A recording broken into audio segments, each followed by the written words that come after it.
नमस्कार, मैं विष्णु बैरागी। मेरे यूट्यूब चैनल बैरागी की बातें के साथ आपके सामने हाजिर हूँ। कृपया मेरा चैनल सब्सक्राइब कर लीजिएगा, बड़ी मदद होगी।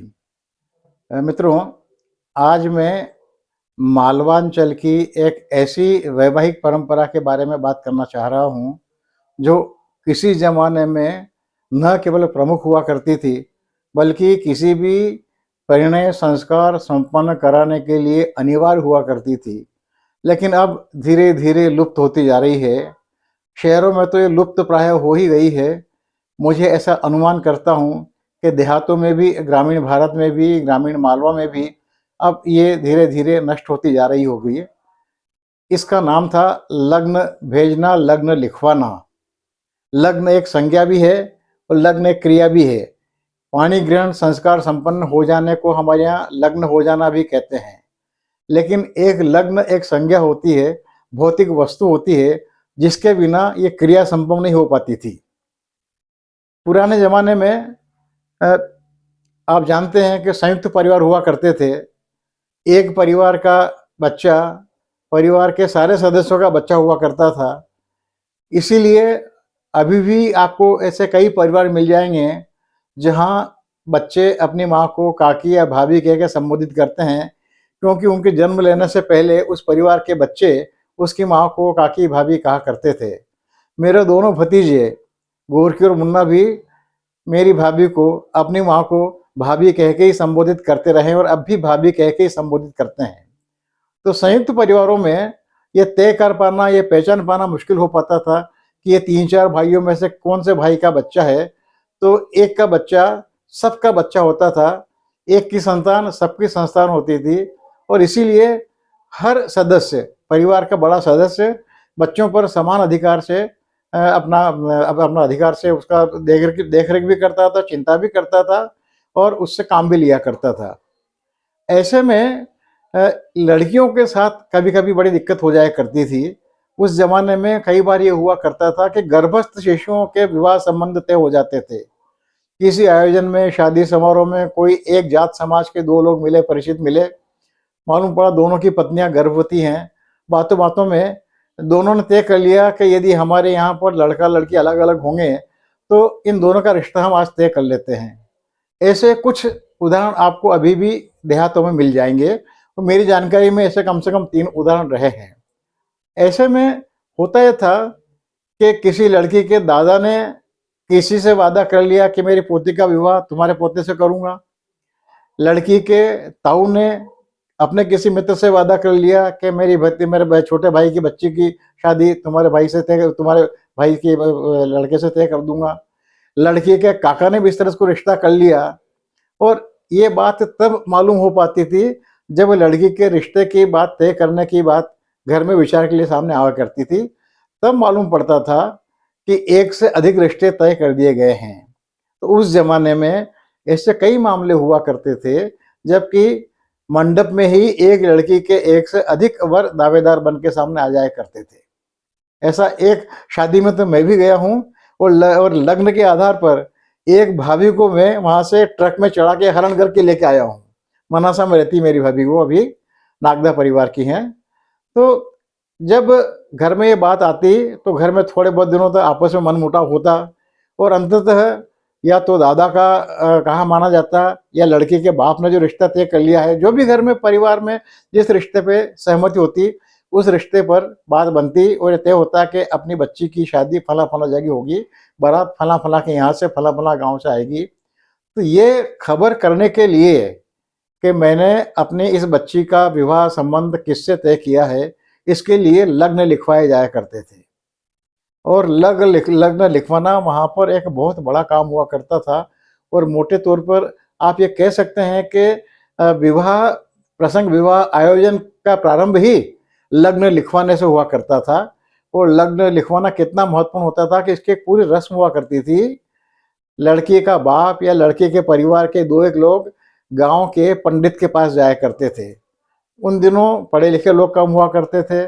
शायद पंडित ब्राह्मण परिवार ही पढ़े शिक्षित हुआ करते थे। उन्हीं के पास पंचांग हुआ करता था। तो वहाँ पर जोशी जी कहा जाता था ऐसे लोगों को, महाराज जी, जोशी का मतलब जो ज्योतिष का काम करता हो वो जोशी। तो जब आज भी देहातों में ये है कि वहाँ पर जब शादी मंड जाती है और शाम को महिलाएं गीत गाने के लिए इकट्ठी होती हैं, तो पहला गीत गणपति का गाया जाता है, जिसे कहते हैं गणपति उगेरना।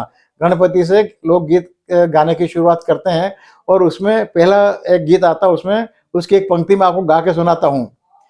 चालो हो गजानन जोशी क्या चाला, चालो हो गजानन जोशी क्या चाला, तो अच्छा अच्छा लगन लिखावा गजानन, गोटारी गादी पे नौबत बाजे। इतना महत्वपूर्ण काम हुआ करता था कि गणपति को लेके जोशी के घर जाया करते थे। जोशी फिर वहां पर ठीक मुहूर्त निकालता, तारीख निकालता, तिथि निकालता, और फिर वो लड़के के पिता के नाम पर वहां से एक चिट्ठी लिखता था पंडित जी। उसमें लिखता था कि श्रीमान फला फला गांव फला फला से फला फला का नमस्कार, आपको स्वीकार करें।